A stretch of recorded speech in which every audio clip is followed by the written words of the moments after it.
संगी हो, आज 5 दिसंबर हवे और 5 दिसंबर ला विश्व मृदा दिवस के रूप में मनाए जाथे। और बात बिल्कुल सच हवे कि भुइयाँ अगर स्वस्थ रही, तंदुरुस्त रही, तभे हमन आनी बानी के फसल ले सकत हन। तो ये भुइयाँ की देखभाल और निगरानी प्रबंधन कैसे करना है, ये विषय में जानकारी दे बर आज हमार बीच उपस्थित हवें डॉक्टर जी.आर. राठिया, सह प्राध्यापक मृदा विज्ञान के एवं कृषि महाविद्यालय एवं अनुसंधान केंद्र बोईर दादर रायगढ़ में पदस्थ हवें। तो संगवारी हो, आवो जानबो एमन के विचार ला। तो सबसे पहले राठिया सर, आप मन ला राम राम, जय जोहार। जय जोहार। हाँ, तो राठिया सर, आप मन ये बताहा कि जैसे मृदा दिवस काबर मनाए जाते हैं और एकर का उद्देश्य हवे। देखिए, ये जो हम लोग 20 मृदा दिवस मना रहे हैं, ये हम सब मानव जाति के लिए बहुत उत्थान के लिए है। ये इसका शुरुआत की बात करूँ तो थाईलैंड के दिवंगत राजा भूमिबोल अदुल्यदेज, इनके जन्मदिन के उपलक्ष्य पर ये मनाया जा रहा है, क्योंकि उन्होंने जो थाईलैंड के राजा थे वो गरीबी उन्मूलन के साथ साथ मृदा के स्थायी प्रबंधन, पुनर्वास के बारे में जागरूकता बढ़ाने के लिए अपने जीवन पर्यंत उन्होंने ये काम किया था। तो इसी उद्देश्य से क्या बोलते हैं, ये विश्व मृदा दिवस की अनुशंसा 2002 में अंतर्राष्ट्रीय मृदा विज्ञान संघ द्वारा की गई थी। इसके बाद खाद्य और कृषि संगठन ने इनकी भागीदारी ढांचा थाईलैंड साम्राज्य के नेतृत्व में की और जागरूकता बढ़ाने के लिए उन्होंने 5 दिसंबर 2014 को संयुक्त राष्ट्र महासंघ द्वारा इसका आधिकारिक घोषणा किया गया और इस दिन को हम विश्व मृदा दिवस के रूप में मनाते आ रहे हैं। तो इस साल का हमारा जो मृदा विज्ञान का थीम है, ये मृदा की देखभाल, मापें, निगरानी करें, मापदंड करें। तो ये बहुत ही अच्छा उन्होंने टॉपिक दिया है कि हमको समझना है कि हमारे जो मृदा है इसकी कैसे देखभाल करें, उसकी कैसे निगरानी करें। तो ये बहुत ज़रूरी है, क्योंकि जब तक हम अपने स्वास्थ्य के बारे में नहीं जानेंगे, इसी प्रकार मृदा के स्वास्थ्य है उसको भी जानना जरूरी है। जैसे मनुष्य अस्वस्थ रहता है तो प्रभावित होता है, तो मृदा का भी स्वास्थ्य है, इनको हमको भी बहुत जरूरी है जानना। इसके लिए हमको मृदा का परीक्षण कराना है। मृदा का परीक्षण कराने के बाद उसमें कौन कौन से विकार हैं उसको हमको बहुत उसके बारे में विस्तृत से हमको समझना है। हाँ, तो राठिया सर, जैसे मृदा के जो स्वास्थ्य है एकर असर मनखे मन ला कैसे प्रभावित कर सकत है। अच्छा, देखिए, ये जो सबसे पहले मैं स्वास्थ्य के बारे में बता दूं कि मृदा के जो स्वास्थ्य है उसको हमको मापने के लिए ये क्या बोलते हैं, पीएच है, मृदा का ऑर्गेनिक कार्बन है और सूक्ष्म पोषक तत्व है और एक घनत्व होती है, डेंसिटी। एक गुण को हम लोग मापते हैं तो पता चलता है। जैसे पीएच की बात करें तो अम्लीय और क्षारीय दो पता चलता है। अम्लीय स्थिति में भूमि के जो क्या बोलते हैं स्वास्थ्य है वो बहुत खराब रहता है। अम्लीय बोलने से मिट्टी का जो पीएच मान है वो 6.5 से नीचे चला जाता है और उसमें जो लगभग जब 4.5 5.5 होते हैं, वहाँ पास आयरन और एल्युमिनियम जो है तत्व, उनकी जो वैशिकता बहुत ज़्यादा बढ़ जाती है। ये पौधों के लिए विष का काम करती है।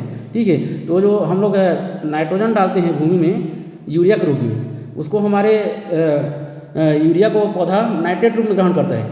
तो नाइट्रेट रूप में उस कंडीशन में परिवर्तित नहीं हो पाता है, क्योंकि उस कंडीशन में जो हमारे भूमि के जो बोलते हैं ये सूक्ष्म जीव यूरिया को दूसरे रूप में परिवर्तित करता है, उपलब्ध रूप में, जैसे नाइट्रेट रूप में वो क्रिया नहीं होती, क्योंकि अम्लीय मिट्टी में इसकी सक्रियता कम हो जाती है और नाइट्रीकरण का दर कम हो जाता है। इस प्रकार देखें तो मिट्टी का स्वास्थ्य खराब रहता है। और दूसरा क्षारीय है।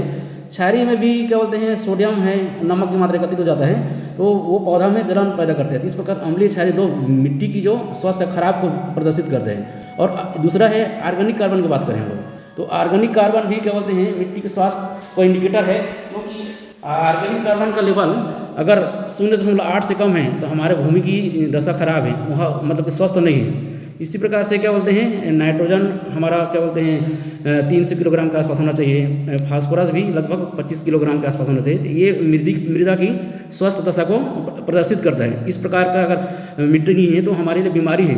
तो जैसे हम लोग अस्वस्थ रहते हैं, तो अस्वस्थ होने के कारण क्या बोलते हैं हमारा काम करने की क्षमता घट जाती है, मतलब ठीक से काम नहीं कर पाते हैं। ठीक है, उसी प्रकार मृदा भी अगर स्वास्थ्य ठीक नहीं है तो उसका भी वर्क क्षमता, उसका काम करने की क्षमता ठीक नहीं है। मतलब कि जो हम लोग पोषक तत्व डालते हैं भूमि में, वो किसके माध्यम से मिलना है पौधा को, मिट्टी के माध्यम से मिलना है। तो मिट्टी अगर स्वास्थ्य खराब है तो वो प्रदान नहीं कर पाएगा। ठीक है, तो इस प्रकार से देखा जाए तो सही पोषक तत्व नहीं मिलेगा, तो इसका असर हमारे मानव जीवन में भी पड़ेगा।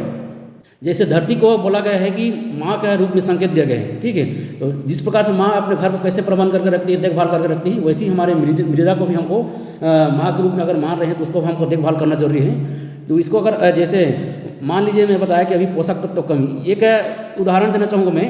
जैसे 75-76 के दशक की बात करें हम लोग, 75-76 में हम लोग को 1 किलोग्राम पोषक तत्व डालते थे तो हमको खाद्यान्न कितना मिलता था, 15 किलोग्राम मिलता था।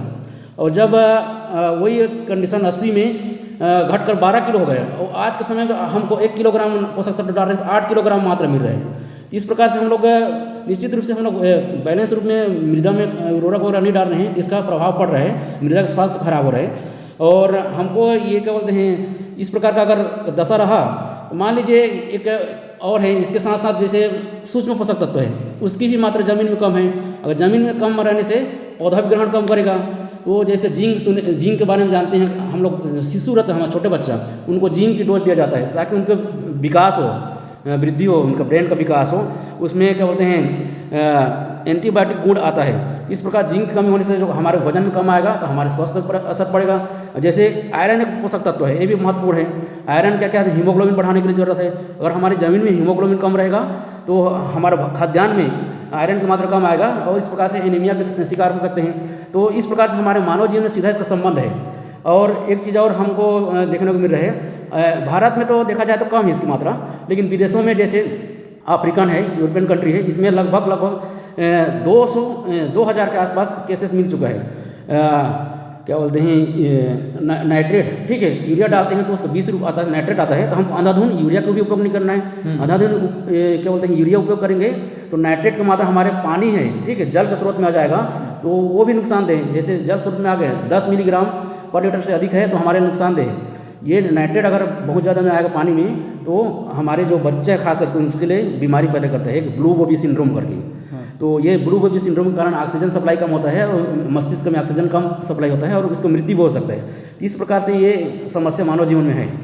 हाँ, तो राठिया सर, कतका बढ़िया आप मन विश्व मृदा दिवस के बारे में और मिट्टी ला कैसे स्वस्थ रखना है, कैसे एक निगरानी करना है और कैसे प्रबंधन करना है, ये विषय में कतका बढ़िया सुघर जानकारी दे हो। तो निश्चित रूप से आप मन के जानकारी सुन के हमारे श्रोता संगवारी मन, किसान संगवारी मन लाभान्वित हुई।